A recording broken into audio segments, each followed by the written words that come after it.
Nacional Autónoma de México, a través del Seminario Interdisciplinario de Bibliología del Instituto de Investigaciones Bibliográficas y la Dirección General de Publicaciones y Fomento Editorial, en colaboración con la Red Nacional al Texto y la Red Latinoamericana de Cultura Gráfica, presentan Pasado y Presente del Verbo Editar, Sexto Coloquio de Estudios del Libro y la Edición en México, siglos XX y XXI.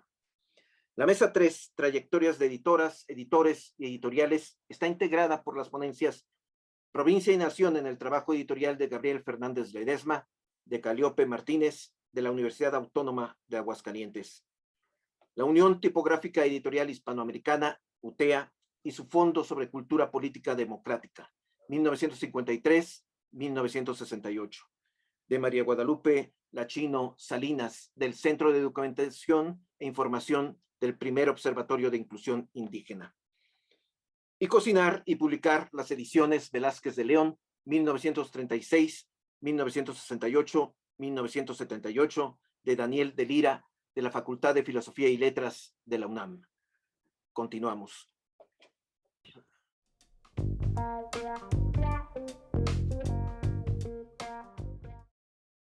Gabriel Fernández Ledesma nació en Aguascalientes en 1900.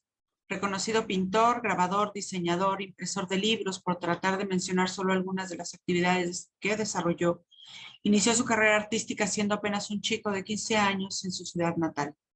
Amigo íntimo y compañero de carrera desde sus primeros años de Francisco Díaz de León, aparentemente formó parte de un reconocido grupo local que contribuyó a la creación de las instituciones culturales. Reconocido a nivel nacional por ser uno de los artífices que contribuyeron en la formación del nacionalismo artístico de la posrevolución, ha sido estudiado en numerosas ocasiones por investigadoras e investigadores que enfatizan su trabajo desde la Nación. Mención especial merece Judith Alanís, que lo estudió en el contexto del nacionalismo cultural, y más recientemente Marina Garone, que rescata su labor editorial, tipográfica y como diseñador, mostrándonos una faceta hasta antes no estudiada, solo mencionada, colocándolo en el contexto de la formación del Estado posrevolucionario, de la imprenta, el libro y el diseño. Con esta ponencia quiero sumar a la discusión y análisis, a través del vínculo que Gabriel Fernández Ledesma mantuvo con su tierra natal, el papel que jugó en la formación de las instituciones de cultura locales, su relación con las nuevas élites culturales y particularmente la cercanía editorial que mantuvo con sus colegas y amigos de la entidad, y el papel que ha jugado su figura en la formación de una identidad local.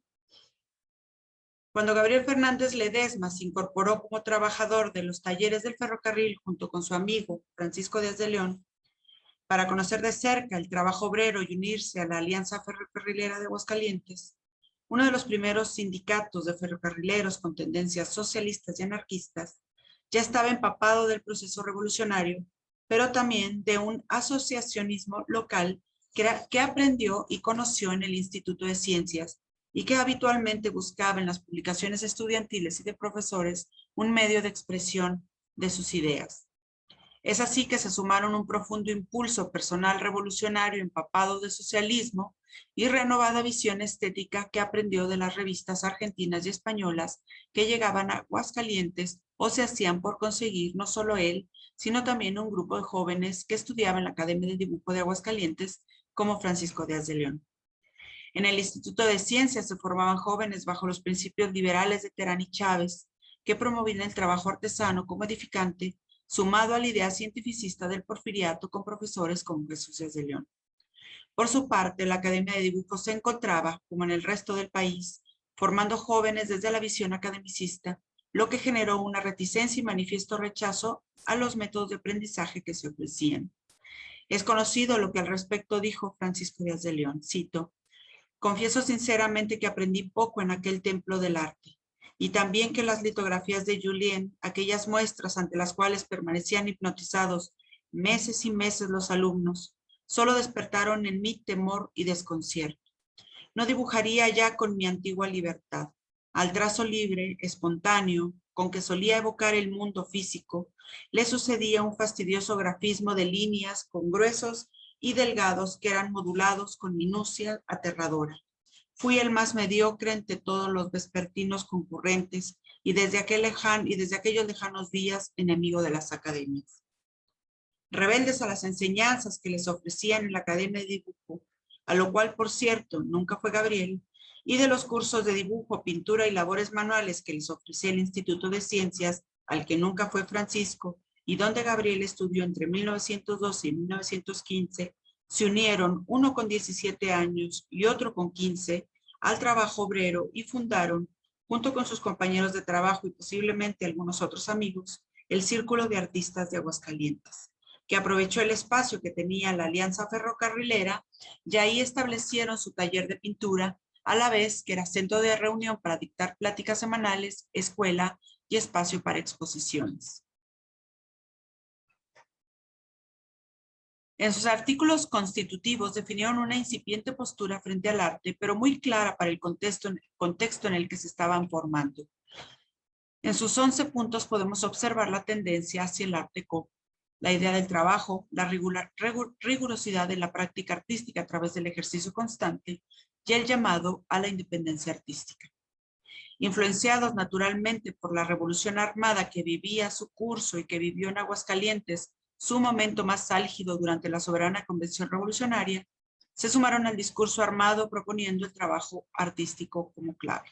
Cito: la revolución artística empezó con vacilaciones y torpezas, pero con la enseñanza en el combate mismo, la juventud que la sostiene luego se encaminó por el sendero justo y ahora se puede decir que todos los pintores revolucionarios, perfectamente conscientes del papel interesantísimo que tiene que desempeñar el arte en nuestra patria, en los momentos de resurrección de vida nacional, sabrán de menos dejar encaminado el movimiento artístico a los que tengan la fortuna de llevarlos a fin. Este pensamiento revolucionario encaminado al papel que juega el arte en la revolución será el principio por el cual Gabriel Fernández Ledesma trabajará durante las siguientes décadas ya desde la Ciudad de México. Tras conseguir una beca por parte del gobernador del estado en 1917, tanto Gabriel como Francisco se van a la Ciudad de México y desde entonces no volverán a radicar en Aguascalientes, pero sí estarán profundamente vinculados a la vida cultural local. En Aguascalientes, la idea de provincia empezó a gestarse durante el Porfiriato con los escritores Eduardo J. Correa, Ramón López Velarde y Enrique Fernández Ledesma, que estos últimos, aunque eran nacidos en Zacatecas, se formaron en Aguascalientes. Durante la década de los 30, el entonces director de educación, que era artista, Edmundo Gámez Orozco, dio un impulso a las artes y la cultura local, promoviendo la idea de provincia, resaltando y promoviendo a los artistas locales que habían logrado fama nacional y que atendían a la idea del nacionalismo cultural, pero promoviendo la unión de algunos escritores y profesores locales como Alejandro Topete del Valle.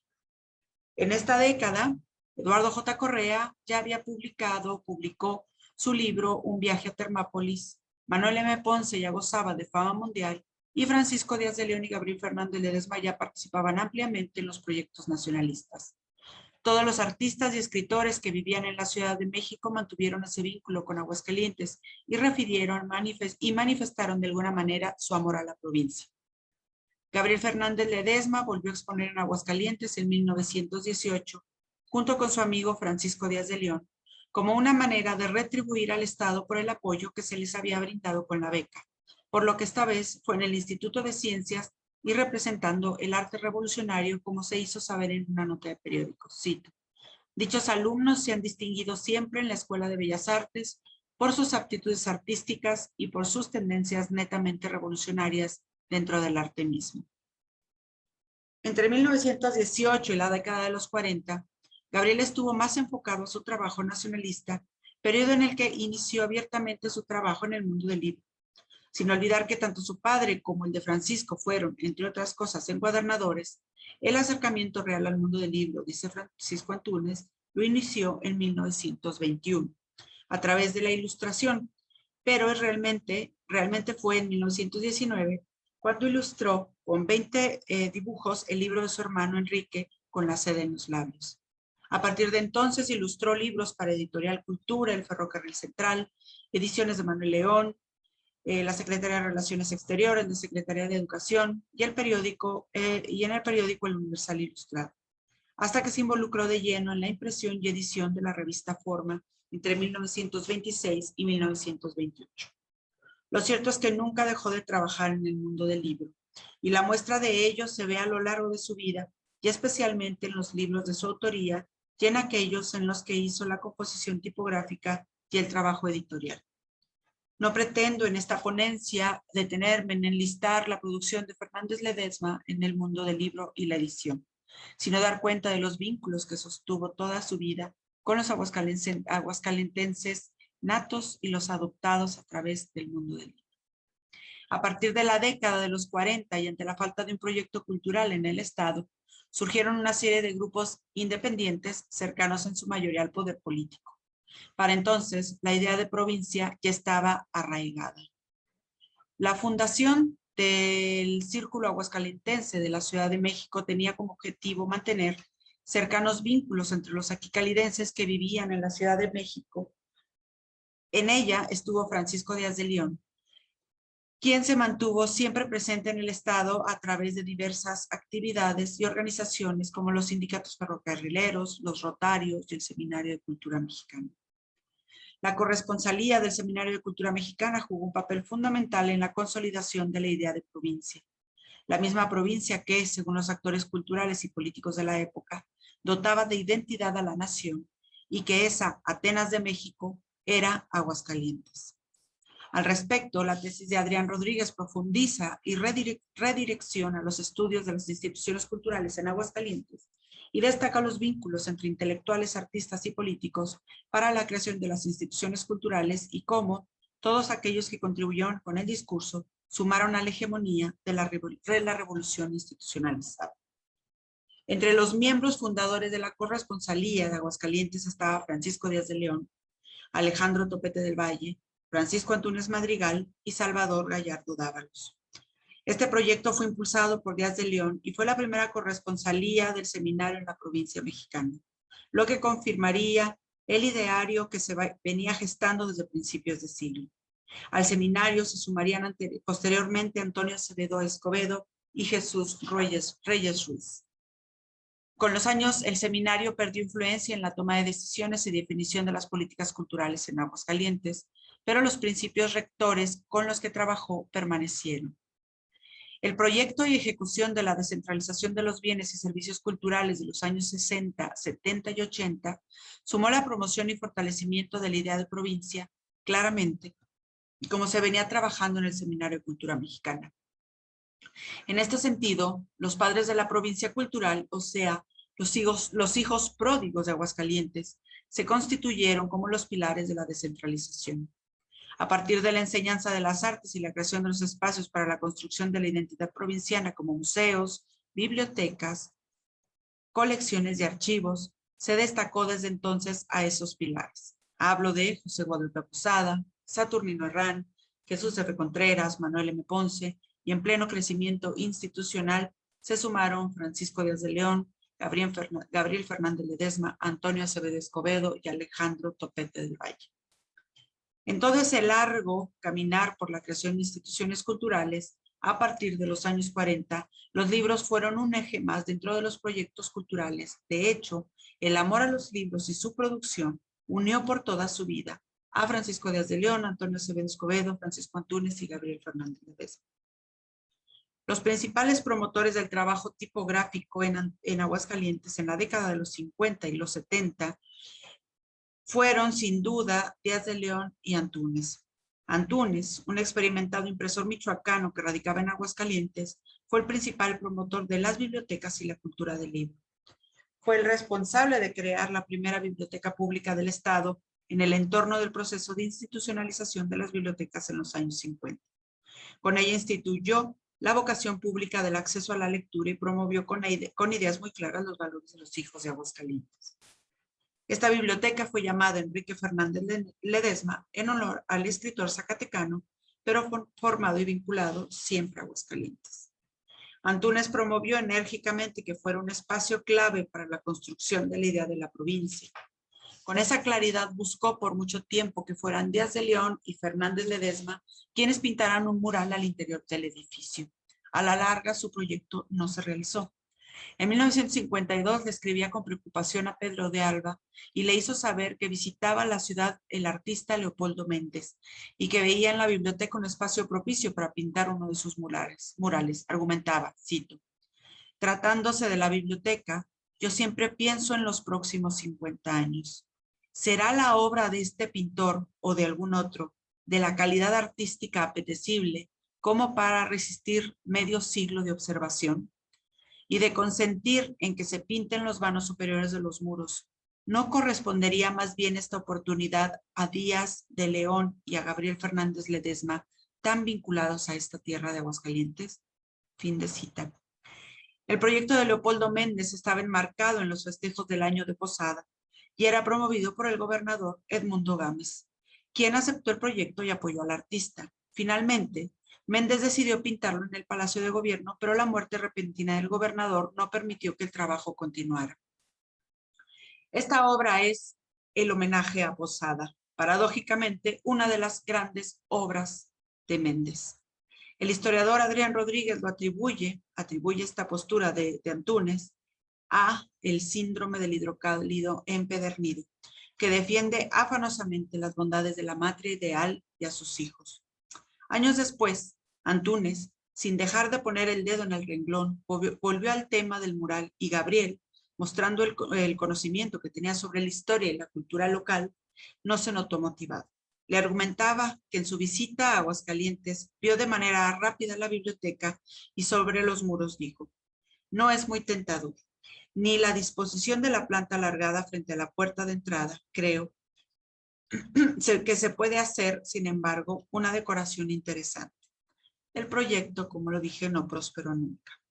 Lo que se puede interpretar de este intento de Antúnez es que Gabriel Fernández Ledesma tal vez no creía en la construcción cultural y simbólica de esa patria chica, que Díaz de León y Acevedo Escobedo sí, como lo demostraron con los libros que dedicaron a Aguascalientes, como El Zodíaco Provinciano, de Díaz de León, que no publicó en vida hasta muchos años posteriores, Los Días de Aguascalientes y letras sobre Aguascalientes, que escribió Acevedo Escobedo. Y no solo eso, Francisco y Antonio hacían constantes visitas a Aguascalientes, participaban en las actividades de asociaciones y fueron muy activos en el proyecto del fortalecimiento de la provincia cultural que llevaron a cabo a través del Seminario de Cultura Mexicana. Lo que sí lo mantenía cercano a Aguascalientes fue la amistad, como lo he mencionado antes, y participaba de manera relativamente regular en las fiestas y tertulias que se organizaban durante la Feria de San Marcos. Sin embargo, no lo hacía a través de discursos, entregando premios o coronando a la reina, como si lo hicieron Manuel M. Ponce o Díaz de León. Eso no alejaba en ningún sentido de sus vínculos de amistad. De hecho, es notorio en una serie de intercambios epistolares que mantuvo con Antúnez y Acevedo Escobedo, que podemos notar que les unía más que a Aguascalientes el amor a los libros. En una breve nota que envió Fernández Ledesma a Acevedo Escobedo en el 31, al enterarse de la publicación del libro La prodigiosa isla de las damas, historia de un archipiélago imaginario, de Hauptmann, le escribió, cito, usted, que es mi amigo tan leal y un intelectual tan competitivo, comprenderá la inquietud que me ha entrado con este título. Ya es esta una alucinación y necesito el libro. Le ruego que se salga antes de las 7, a las 5, si es preciso, y me busque la obra en todas las librerías a fin de que la tenga en mis manos hoy mismo. Fin de la cita. En esos años, Acevedo Escobedo trabajaba en la Biblioteca Nacional cuando su director era Enrique Fernández Ledesma. Eso explica hasta cierto punto el por qué se atrevía a pedirle tal favor, pero también el reconocimiento mutuo que existía entre ellos por su amor a los libros, cuando aún no los unía todavía una fuerte amistad.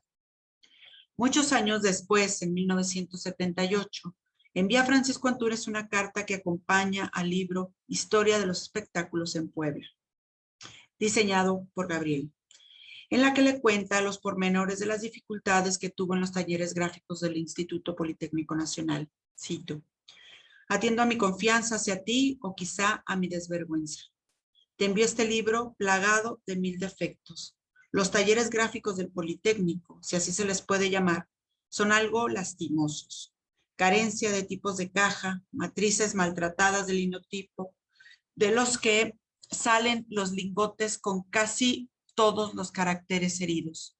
Prensas viejas que sufrieron el atentado del 68 en Tlatelolco y jamás se ha pensado en repararlas como se debe, pues ¿para qué? Si así amarradas con alambritos todavía pueden funcionar. Fin de la cita. Esta carta, además de ser una rica descripción de los talleres del Politécnico, es una manifestación clara de amistad que comparte el gusto y frustración de hacer libros. Lo confirma casi al despedirse, cito. He recordado en este caso a Pancho Díaz de León, quien renegaba de los sinsabores que el cuidado de cada obra le ocasionaba y juraba y perjuraba no volver a ocuparse de ningún papel impreso, pero el amor a la tipografía le hacía claudicar siempre. Yo solía decirle más o menos quién fuera Platín o Antúnez con imprenta propia para elegir y organizar los caracteres y luego conducirlos a las galeras en un juego de proporciones y armonía. Fin de la cita. Díaz de León había muerto casi 3 años antes. Prácticamente todas las cartas que compartía tenían que ver con los libros. Se enviaban los libros que hacían y esperaban un comentario al respecto. Con el tiempo el tema de la patria chica fue perdiendo fuerza entre sus cartas. Se sumaron las lamentaciones por las pérdidas y las enfermedades, pero siempre estuvieron los libros, la tipografía y la amistad. Gabriel, por su parte, nunca escribió libros que refirieran a Aguascalientes, ni hizo de manifiesto ese amor en espacios públicos, tampoco en cartas. Los libros que Gabriel hacía, los hacía por deseo, por amor. Eran libros personalísimos, como él mismo lo advertía en notas introductorias o advertencias. En la advertencia a Viaje alrededor de mi cuarto, escribió: en suma, aquí está Viaje alrededor de mi cuarto. Es, como he dicho, un mero pasatiempo, pues cada quien, además de hacer lo que puede, hace lo que más le gusta. Así que yo también tengo derecho a divertirme con la edición de un librillo, y aunque el original haya sido salvado materialmente de las llamas, ahora no importa que ya impreso se consuma por el fuego devorado de la maledicencia de uno que otro lector amigo. Pudiera ser su personalidad más reservada o su falta de creencia en el proyecto revolucionario institucional del que participaron abiertamente sus amigos. Tal vez simplemente no creía en la provincia como cuna del nacionalismo. Como sea, a Aguascalientes le unió sin duda la amistad de los libros. Eso no evitó, por supuesto, que participara en sus homenajes. Venía con regularidad a Aguascalientes acompañado de su hija Olinka y es, a partir de la institucionalización de la cultura, con el proyecto que concretó Víctor Sandoval, que su figura se consagró a través de una galería en el Museo Aguascalientes como uno de los padres artísticos de Aguascalientes. Es a partir de los años 70 que se editan y reeditan sus libros, se expone su obra y se le rinde homenaje. En los últimos años se ha desdibujado su imagen, como la de Francisco Díaz de León, pese a los intentos de actualizarlo para las nuevas generaciones a través de exposiciones. Tal vez sea que urgen nuevas interpretaciones sobre él y su trabajo, pero no solo como pintor y grabador, sino como hacedor de libros, como diseñador, y entonces la dimensionalidad de su trabajo podría ser vista con nuevos ojos para las jóvenes generaciones. Muchas gracias.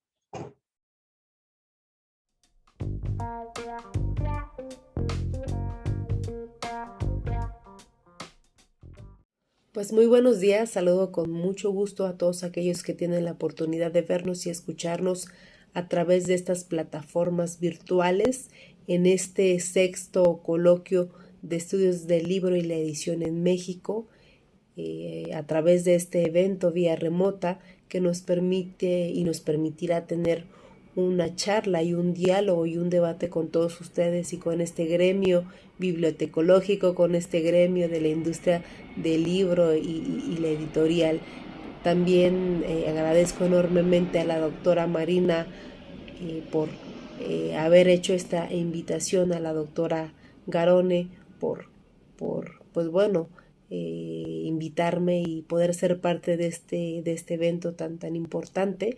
Y bueno, también evidentemente pues agradecer a la Universidad Nacional Autónoma de México, a la Dirección General de Publicaciones y Fomento Editorial de la UNAM y a todas las instituciones académicas que hacen posible este tipo de eventos. Y pues para iniciar esta mesa, para iniciar esta ponencia que se ha titulado Trayectorias de editores y de editoriales, pues aprovecho esta mesa para poder platicar con ustedes sobre el trabajo de la Unión Tipográfica Editorial Hispanoamericana y su fondo sobre cultura política democrática que se publicó en los años de 1953 a 1968.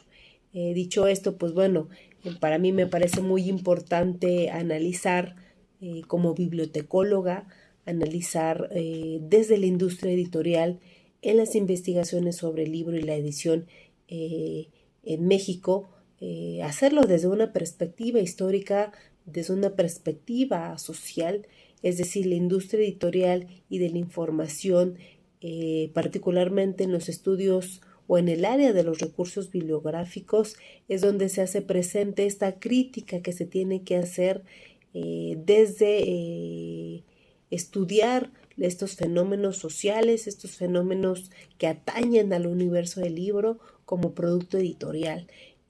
Hacerlo desde un análisis histórico, desde un análisis social, de manera muy cerca, y también que tenga que ver con las bibliotecas y la lectura.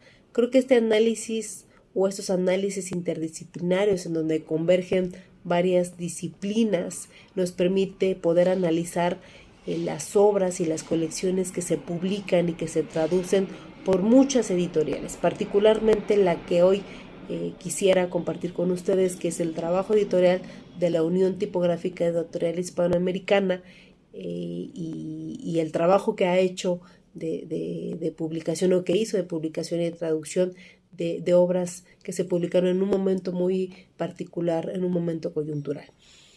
Así es que la cultura editorial nos permite que en el caso de la cultura editorial latinoamericana nos abre una gran posibilidad de investigación a través de esta producción de libros impresos por diversos países de América Latina, y que pues evidentemente surtieron gran cantidad de librerías y que permitió el desarrollo de colecciones de diferentes sistemas bibliotecarios. Es muy importante comentarles lo que les voy a decir, porque me parece que actualmente es importante tener claro esto. La decisión de publicar o no una obra guarda una estrecha relación en el contexto de las ideas políticas o sociales que predominan en un momento muy importante, en un momento coyuntural a nivel mundial y a nivel país. Puede ser eso por una parte, la ganancia económica de algunas editoriales o la inversión que se obtiene para proyectos futuros, el auge de los movimientos ideológicos, el auge de los movimientos sociales, las tendencias culturales, los proyectos políticos, incluso las ideologías de los propios editores que sostienen a las editoriales, y otra cantidad de elementos encuadran esos aspectos en motivos económicos, políticos y sociales para poder publicar. Es decir, las editoriales actualmente siguen siendo un factor clave en la toma de decisiones de lo que se publica, y no en un momento muy particular de la historia de un país. Entonces, responden también a ciertos factores sociales, económicos, políticos, culturales, la aceptación, la traducción y la publicación de obras. Entonces, dicho esto, quisiera empezar esta ponencia platicando un poco a ustedes cuál fue el momento coyuntural que permitió que la UTEA publicara estas obras. Estamos hablando del siglo XX, mediados del siglo XX, la Guerra Fría, una época en donde había dos caras, por así decirlo. Estaba el liberalismo y la democracia por un lado, estaba el socialismo y el comunismo por otro. en donde era un factor clave de información, que se dotaba de información a los lectores que eran ávidos o que estaban ávidos de conocer estas luchas ideológicas, estos pensamientos ideológicos contrastantes a su vez, en donde había una lucha política y eran las discusiones del siglo. El desarrollo predominio de esta línea ideológica por un individuo, por un colectivo, pues permite definir qué se publica o qué no se publica.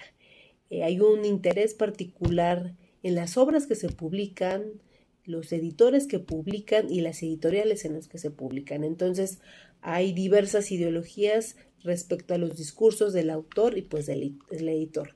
Creo que el enfoque crítico y el enfoque analítico de una editorial nos dice mucho en cuanto a la relación de la lectura. Es decir, la lectura crea una forma de leer el texto y yo leo el texto en referencia a su contexto. Entonces es importante mencionar que las publicaciones que hacen las editoriales tienen que ver y responden a un contexto al momento de leer ese texto. Entonces, las obras que publicó UTEA suponen la existencia de un discurso oponente al que se encontraba en pleno siglo XX. Es decir, la información ocupó un papel importante y preponderante en ese siglo acerca de la postura de dos sistemas políticos diferentes. Por una parte el comunismo y por otra parte la democracia. Ambos pretendieron en su momento figurar como protagonistas pues del siglo XX. Dicho esto, los entornos sociales, los entornos políticos, pues fueron factores decisivos en la generación y publicación de la información contenida en esos libros. Entonces, pues a través de la información impresa, de las obras publicadas por UTEA, la democracia es vista desde la perspectiva de la editorial de UTEA y desde su editor, José María González Porto, como la mejor forma de gobierno que rompería en ese momento los estados totalitarios imperantes en América Latina. Entonces, el contenido de esas obras pues es un referente hispanoamericano del estado de bienestar de los Estados Unidos en los años o a mediados del siglo XX, y en ellas predominó una concepción hegemónica del mundo, de ese mundo en ese entonces. Así es que, pues bueno, la autora ofreció al lector esta bibliografía de los principales logros de la vida política estadounidense referente a su política democrático-liberal. Entonces, pues es importante decirles a ustedes, pues el trabajo de editorial no es solamente un trabajo aislado, sino también tiene que ver con el trabajo y con el producto que lleva a cabo su editor. Estamos hablando del editor de UTEA, fue José María González Porto, quien es este editor, es un exiliado gallego, el cual pues nació en una provincia de España, Montevedra, en donde pues de niño se dedicó a ser pastor. Venía de familia muy humilde de España, emigra a Cuba con toda su familia, después de algunos años empieza a trabajar junto con su familia en otras actividades, evidentemente que no forman parte de la industria editorial.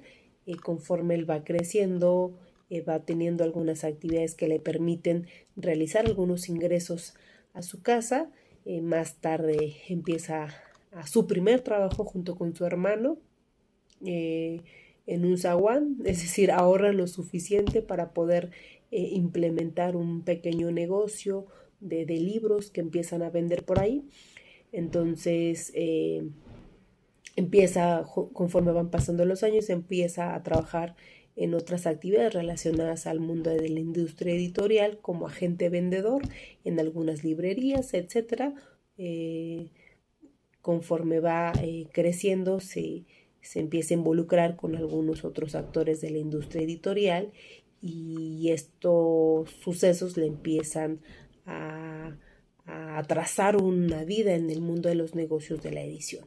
Entonces inicia su propio negocio editorial y establece una editorial. Ya tenía el suficiente dinero para poder independizarse, etc. La primera editorial lleva su nombre, José González Porto. Tenía algunos conflictos políticos y sociales que terminaron que él pues decidiera realizar otras cosas en el mundo de la edición. En 1936 viaja a Barcelona a instalar esta primera editorial. Posteriormente viaja a México y bueno, se asocia con Salvader Editores y de ahí pues inicia este proceso editorial. Viaja a México y bueno, en 1937 crea la Unión Tipográfica Editorial Hispanoamericana. Porto es una figura muy peculiar que hace dinero en Cuba cuando él y su familia se exilian vendiendo libros y que después de una estancia muy larga en ese país pues decide instalarse en México y de ahí fundar la editorial UTEA que más tarde, bueno, no solamente sería una, sería varias filiales en la Ciudad de México. Para muchos Porto es un editor de poca y escasa cultura, nada poco intelectual, pero bueno, creo que obtuvo una gran habilidad para los negocios. Creo que su emprendedurismo y el dinero que reunió con todos los negocios que hizo, pues le permiten la venta y producción de libros españoles en México y pues tiene la capacidad de montar delegaciones y filiales por toda América Latina, ¿no? Estamos hablando pues, no solamente de América Latina, sino también de España, Portugal, Chile, Argentina, Lima, Perú, etc. Entonces, pues, ¿qué publicaba esta editorial? Se especializó en áreas técnicas, científicas. Durante esos años fue la más importante casa editora de libros técnicos en idioma español en el continente. Comenzó desde muy joven a trabajar en la industria editorial y bueno, ha difundido la cultura pues desde todos los rincones de América y España. Creó una red de clientes por toda América Latina y estableció, como ya lo comenté, varias filiales. Y bueno, se ha calculado que Porto llegó a editar más de 1000 títulos, contando las reediciones, y bueno, logró imprimir hasta 1965 10 millones de libros. Estamos hablando que aproximadamente su trabajo editorial fue de 40 a 45 años desde que empezó a editar los primeros libros, y pues bueno, creo que alrededor de esos años pudo desplegar por toda América Latina una gran labor editorial. Entonces yo creo que el impacto que tiene la edición de estas publicaciones y las traducciones de diversas obras de índole extranjero pues denota una gran actividad de difusión intelectual. ¿Qué trabajo se debe de considerar el más importante? Pues bueno, creo que este editorial para la traducción y publicación de una serie de textos pertenecientes a autores norteamericanos. Creo que eso es lo importante que se puede destacar de este editorial, porque justamente en esta traducción de textos pertenecientes a autores estadounidenses fueron estos los que se reconocen en el tema de la teoría política. Este mismo tema de la cultura política de los Estados Unidos fue un tema muy importante en el siglo pasado. Estas obras siguen ocupando un gran espacio en diversas, me atrevería a decir, en diversas bibliotecas de América Latina, incluso de Estados Unidos. Entonces creo que las obras muy posiblemente denotan una expresión de pensamiento político y liberal, en contraste con la ideología política marxista que se generó justamente en esa época de la Guerra Fría. Entonces, por eso es que la UTEA merece una atención especial de estudiarse, porque formó parte de un trabajo de edición y de traducción, pero también fungió como una productora y exportadora de textos importantes en el campo de las ciencias sociales. Entonces, y también en torno a la teoría política. Creo que la UTEA participó en la propagación de las ciencias sociales y humanas junto con otras editoriales también importantes en esa época. Estamos hablando del Fondo de Cultura Económica, de Paidós, de Abril, entre otras editoriales también muy importantes que coadyuvaron justamente en el entorno y en el análisis de la teoría política y de la democracia mediante la publicación de estas obras y de todos sus catálogos dedicados justamente a estos temas. Entonces, pues creo que se resalta de manera muy significativa los catálogos de la cultura política de Estados Unidos en estas obras que publicó UTEA. Hay tres colecciones muy importantes. La primera tiene que ver con la colección Biblioteca UTEA de Historia, que se conforma por 17 libros importantes que reflejan el pensamiento político de la primera mitad del siglo XX, que esas obras reflejan justamente el pensamiento de este siglo y de la política del buen vecino, que fue una publicación que se hizo en esta colección, ¿no? Entonces me parece muy importante temas trascendentales de esta colección. La segunda tiene que ver con la colección titulada La evolución de la humanidad, justamente que Henry Bergh fue quien encabezó la colección de más de 150 volúmenes. Bueno, creo que es un trabajo muy importante que se hizo. Justamente en este tema hubo un imperialismo socioecológico de la revista durkheimiana, que planteó un diálogo de la historia con las ciencias sociales a través del método histórico. La segunda tiene que ver con manuales UTEA, que fue una colección pues de varios volúmenes y centenares de títulos que en su acervo tenían como gran valor. Se publicó varias enciclopedias de ciencia y técnica universal, entre otros títulos, y me parece que esta es muy importante junto con otras colecciones. Entonces creo que estas tres colecciones, Biblioteca UTEA de Historia, La evolución de la humanidad y Manuales UTEA, reflejan este trabajo intelectual de selección que hizo Porto para la publicación y traducción de estas obras.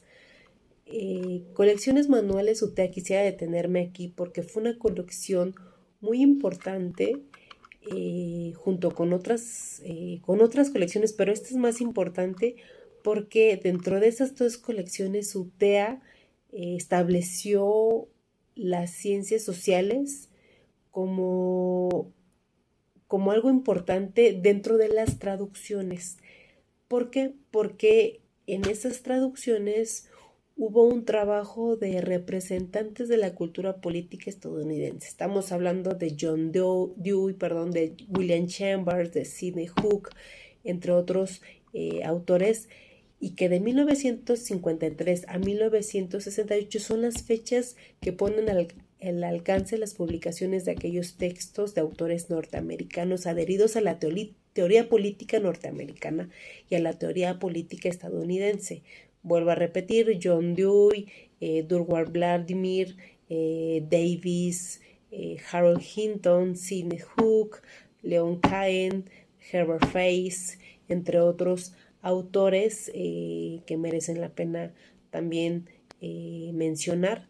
Dorothy Stimson, Arthur Meyer, etcétera, que algunos de estos libros también fueron publicados, como Poder Político y Libertad Personal, El Sindicalismo, Origen y Democracia, La Democracia en la Actualidad, Fundamentos de la Libertad. Creo que el título de estas obras registraron un alto número de ejemplares, en algunos títulos 10,000 ejemplares, 8,000 ejemplares en el caso de algunos otros títulos. Los Estados Unidos en la historia, desarrollo histórico de su pueblo, otros títulos que también se destacaron por la cantidad de ejemplares, el sindicalismo, que ya lo comenté, justicia política, otros fundamentos de libertad, el significado del siglo XX, etcétera. Y creo que estas traducciones que realizó la editorial en cuestión, pues fueron de autores norteamericanos, estudiosos de la teoría política, de algunos de ellos fueron historiadores demócratas con estudios de posgrado en ciencia política. Y bueno, se suman varios libros escritos por ellos sobre política y democracia. como los publicados por la UTEA y pues, otros que también se han estado publicando, formaron parte de estos círculos intelectuales de los Estados Unidos y de Europa Occidental, y también figuraron como representantes de esta cultura política estadounidense. Muchos de ellos provenían de universidades norteamericanas, pues eran catedráticos, muchos de ellos, o egresados de las mejores universidades, Columbia, Washington, Nueva York, Harvard y de la Universidad de Bolonia en Nápoles. Entonces, creo que la UTEA, a través de ese catálogo y de las colecciones, impulsó una forma de expresión relativa al pensamiento pues crítico que dominó esa escena intelectual nacional e internacional desde mediados del siglo XX. Creo que finalizaría con mi intervención comentando que el libro es un producto cultural, es un instrumento de información, de conocimiento y de percepción e intelectual. La lectura, por tanto, es un comportamiento cultural, pero también colectivo de alto valor social y que nos impulsa a nosotros como individuos a organizarnos, a establecer un ambiente en continuo desarrollo. Y creo que las actividades que llevó José María González Porto, más allá de las que pudo haber realizado como responsable del editorial, adquiere gran relevancia en su papel como editor en relación a la selección intelectual que hizo de estas obras que se publicaron en torno a una serie de compendios de textos escritos por autores norteamericanos y que estos fueron traducidos y publicados en este editorial.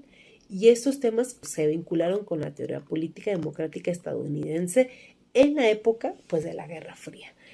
Creo que son temas, o es un tema que trató de reconfigurarse por todo el continente americano, y ello permite analizar a sobremanera y permite analizar en este tipo de eventos y en este tipo de coloquios el contexto de las publicaciones y de lo que significó para González Porto publicar estas obras. Creo que el resultado editorial y del éxito editorial que tuvo González Porto para crear varias empresas filiales en comparación con grandes editoriales que publicaban también obras de ciencias sociales, o sea, que en ese momento también figuraban como grandes editoriales en América Latina, Fondo de Cultura Económica, Porruel, Colegio de México, y por eso es importante destacar esta labor tan importante que hizo González Porto a través de este editorial y de sus filiales por toda América Latina para posicionar un tema muy importante y una línea ideológica que tenía Estados Unidos en ese momento frente a otra lucha ideológica que era el comunismo. Creo que las relaciones que el editor puede establecer entre otras personas del negocio editorial se encuentran en aquellos actores pues quienes poseen la información y pueden difundirla. Creo que los que actualmente poseen los medios de producción y recursos económicos para generar un proyecto editorial y posicionar un tema actualmente es circunscrito por un grupo muy minoritario que ejercen el poder y la cultura. Entonces, pues creo que esta investigación que con mucho gusto comparto con ustedes, pues permite sugerir al final de esto que el idioma español se posicionó como una lengua preponderante para el desarrollo y la evolución de las ciencias sociales en América Latina y entre ellas pues la ciencia política.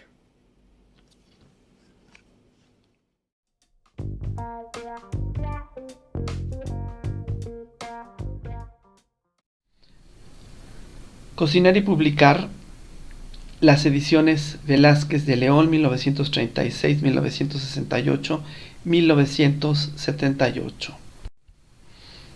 En este epígrafe de Guadalupe Pérez San Vicente dice: si todos los libros de una cultura se perdieran, solo permanecieran sus libros de cocina, podríamos saber mucho de dicha cultura. En esta introducción partimos de la premisa formulada por García y Casbalceta.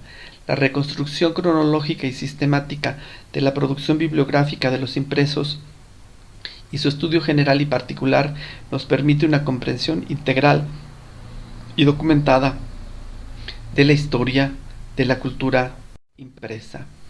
Cocinar y publicar es parte de una investigación mayor sobre la producción bibliográfica del libro mexicano en la primera mitad del siglo XX. Aquí, en esta charla, nos propondremos atender un acercamiento abreviado a la producción editorial del libro especializado, el libro de cocina. El contenido de esta presentación incluye antecedentes, la maestra y su academia, 1.3 las ediciones Velázquez de León, 1.4 sus series temáticas, 1.5 la materialidad de sus impresos y 1.6 algunas reflexiones. En los antecedentes señalamos 3 antecedentes. El primero lo constituyen los impresos del libro especializado en el área de gastronomía, en el área de cocina, de Antonio Vanegas Arroyo, con sus cocineros de principios del siglo XX, ilustrados por Guadalupe Posada. En un segundo antecedente están los impresos de Alejandro Pardo, y particularmente los 30 menús del mes, que después retoma Velázquez del. El tercer antecedente de los libros de cocina para esta charla lo representa el libro Marichu va a la cocina y recibe con distinción de María Aguilar de Carbia, publicado en 33. Aquí tenemos la portada de la primera edición, de la segunda edición y de la sexta edición de 52. Continúa la obra propiamente ya de Velázquez de León. Josefina Velázquez de León nació en Aguascalientes en 1899 y muere en Ciudad de México en 1968. Se sabe que llegó a la Ciudad de México en 1905 y en 1936 es que publica su manual práctico de cocina. Además, tuvo 2 sedes de su academia de cocina y pensamos que su inicio debió ser hacia 1935. El manual práctico de cocina no tiene propiamente un editorial responsable, es su autora. Sin embargo, nos aporta que en ese momento su primera academia de cocina lleva el nombre de Academia Calruth en 1936. Su sello editorial se establece propiamente en los años 40 como Ediciones Josefina Velázquez de León o bien como Ediciones J. Velázquez de León.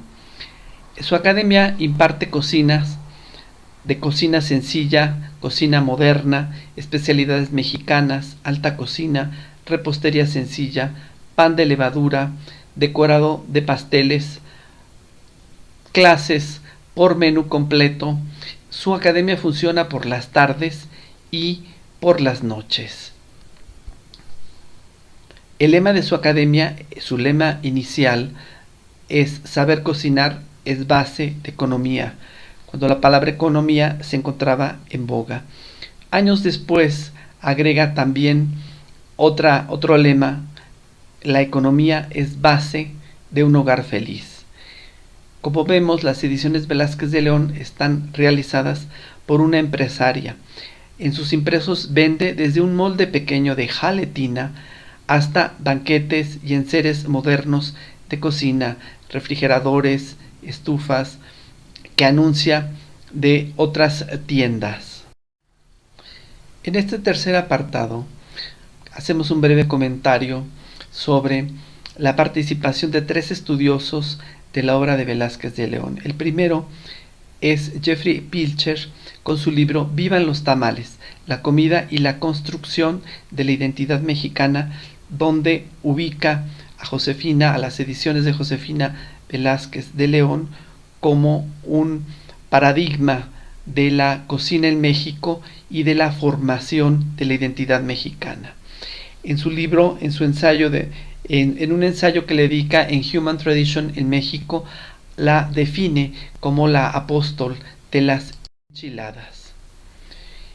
En el libro de Cristina Barros, los libros de cocina mexicana de Conaculta, la maestra Barros señala que las ediciones Velázquez de León llegan a ser más de 150 títulos que se enviaban por cobrar a cualquier parte del país. Nos señala también, nos informa, que las ediciones Velázquez de León solamente tuvieron un libro ajeno a la producción de la maestra Josefina Velázquez de León, que fue el libro Salsas Mexicanas de Mariano Dueñas, único libro ajeno en la producción de las ediciones Velázquez de León. Y digamos que ella la señala como pionera en el intento de integrar el conocimiento de las múltiples cocinas que conforman la cocina nacional como la suma de las cocinas regionales. Un tercer estudioso de la obra de Velázquez de León es José Luis Juárez López. En su libro La cocina mexicana del siglo XX y en su libro La cocina también es laberinto.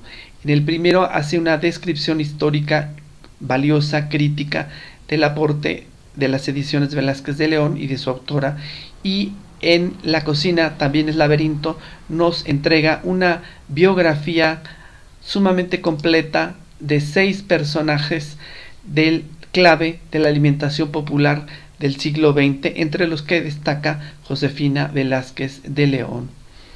Además, en el cuaderno número 4 de 2019 destaca una lista que él prepara donde señala una producción, donde refiere una producción de 141 títulos de esta editorial. Viene a continuación los 30 menús, que fue uno de los grandes éxitos editoriales muy al principio en el 38 de Josefina Velázquez de León. La primera edición tiene un sobretiro, tiene una segunda edición, todo esto en 38, y logra llegar a una 12ª edición en 1970.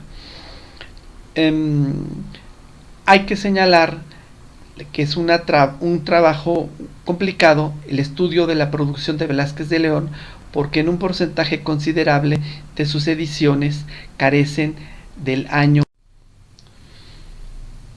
En el prólogo a su libro Platillos Regionales de la República Mexicana de 1946, escuchamos su pensamiento. México se encuentra entre los países del mundo que tienen manjares nacionales notables por su alto sabor, su particular condimentación y su rareza. Cuando hace algunos años se hizo una encuesta o averiguación sobre la gastronomía mundial, se encontró que México es uno de los países del orbe que tiene mejor cocina nacional. Y concluye ese prólogo con un guiño en donde señala la importancia de la cocina nacional, tan valiosa para la cultura como la música o como la pintura. Y con ello este guiño va dirigido, diría yo, a Carlos Chávez y a Diego Rivera. Las ediciones Velázquez de León editan libros, folletos, una revista que vemos aquí, El arte de cocinar, un boletín y catálogos de sus productos, como se ve aquí, 40 centavos, a precios populares. Los años 50 son de viajes. Viaja por varias ciudades del país y compila un poco más de 20 cocineros dedicados a las ciudades de la República Mexicana. Viene a continuación una cita del doctor Pilcher. Exaltaba las enchiladas, los tamales y otros platos populares de maíz como expresiones culinarias de la identidad nacional. Al unificar tradiciones de cocina divididas antes por geografía, etnicidad y clase, creó la forma moderna de la cuisine nacional de México, y esto se refiere justamente a su aporte bibliográfico. En el prólogo a Fiesta de los 100 libros, dice su autora y editora: el número 100 tocó a este sencillo folleto dentro de las ediciones que ha hecho la editorial de esta academia, lo cual es motivo de gran satisfacción para mí. Y es mayor esta satisfacción al sentir el respaldo, la cooperación tan decidida que me han brindado mis discípulas y todas las amas de casa en general al consumir las obras de este editorial, permitiéndome así continuar con más ahínco la investigación en este campo tan extenso y complicado de la cocina. Este es un folleto con 20 recetas y de un valor comercial de 5 pesos. Las etapas de edición inician en 36, como antes lo señalamos, y se prolongan hasta 68 en una primera etapa formal, año en que fallece su autora y editora. Sin embargo, las ediciones continúan de 68 a 78, prolongadas seguramente por sus familiares y por la alta demanda que tenían sus impresos. La parte final de las ediciones Velázquez de León ya obedecen a la editorial Universo y Diana, que compran los derechos para publicar sus libros. Como aquí vemos estas dos portadas, el mismo libro en portadas de Velázquez de León y de la editorial Universo. En la investigación que ahora comentamos tuvo como centro 137 impresos estrictamente documentados de las ediciones Velázquez de León. Veamos ahora las series temáticas y las reediciones. La especialización de sus impresos pues está entonces en estas temáticas: la cocina internacional, la cocina mexicana regional, la cocina práctica, popular, económica, cocina para fiestas y un tema especial, la pastelería. Las series o colecciones que publicó, entre ellas están los 365 menús del año, dispuesta en 12 volúmenes, uno para cada mes. Los platillos populares mexicanos, que son 15 folletos con 30 recetas cada folleto. Estos se dispusieron tanto en forma individual como en un volumen colectivo, el cual reúne las 450 recetas. Otra serie o colección fue las secciones culinarias, del cual se hicieron 10 folletitos, 10 volúmenes. El Tesoro de la Cocina contó con 13 publicaciones y finalmente, en este ejemplo, la colección de fiestas económicas contó con 10 volúmenes.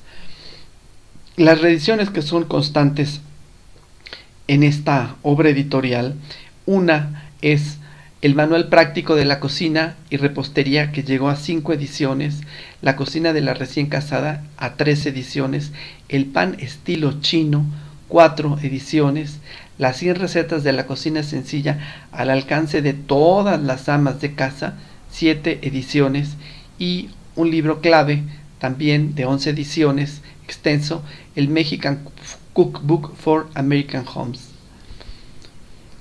Una edición especial fueron los 100,000 ejemplares que publicó Conasupo en un libro póstumo de Velázquez de León. La extensión de sus recetarios es breve si se trata de folletos, es breve el número de recetas, pero es extensa si se trata de libros. Algunas series o colecciones de sus impresos, series o colecciones son, por ejemplo, este ejemplo del recetario popular en el tema dedicado a 30 recetas sobre la harina de maíz. Este es el título de las selecciones culinarias para sándwiches. Viene a continuación otro título que es El Tesoro de la Cocina como serie o colección. Y finalmente la portada, la cubierta de Mexican Cookbook con una imagen al interior en 2 columnas, inglés-español. A continuación veamos la materialidad de sus impresos. La producción. Se trata de un impreso económico dispuesto para un amplio público. Se logró una alta demanda popular en todos sus impresos, como bien se puede ver. El papel es sumamente económico, con una terrible acidez que hace de sus libros muy frágiles. En todos ellos figura el prólogo de su autora. La composición tipográfica es simple, irregular, en la mayoría de todos los impresos. La combinación de textos en una o dos columnas. El tiraje es muy grande, no se sabe propiamente.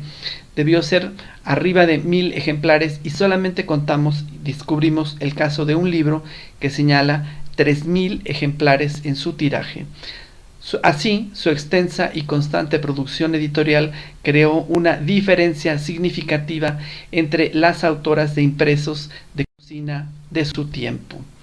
La ilustración de sus libros aparece su retrato como las usanzas del libro antiguo mexicano. Invariablemente siempre aparece una lista de sus libros. En este caso esta lista es de 100. Aquí aparece una ilustración del anuncio de los 365 menús del año. Aquí un anuncio de carta blanca peculiar por su autor Antonio Arias Bernal, también paisano de Aguascalientes, y un anuncio sobre los productos oro que llevan además el monograma de Josefina Velázquez de León.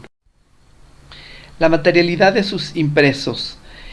Ahora veamos los dibujos al interior, los dibujos sencillos en los que encontramos varios de sus libros, y por ejemplo con todas las indicaciones de cómo se debe decorar un pastel, de los dibujos que deben figurar, y ya finalmente un pastel armado. Otra ilustración con platos diversos, y esta última ilustración en donde se muestran sus manos, y inclusive un fotograbado a color menos frecuente en sus impresos.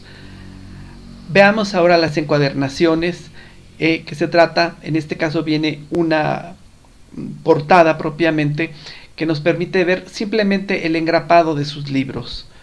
Viene ahora propiamente la cubierta de un folleto de especialidades de Navidad, otro de uno de sus libros clave, La cocina moderna, otra cubierta más sencilla de cocina de Cuaresma, y un diseño más atractivo para su libro de pescados de 1952, o otro valioso para cocina mexicana de Abolengo, La cocina veracruzana y La cocina veracruzana de Abolengo, en una edición de la cubierta de la editorial Galas.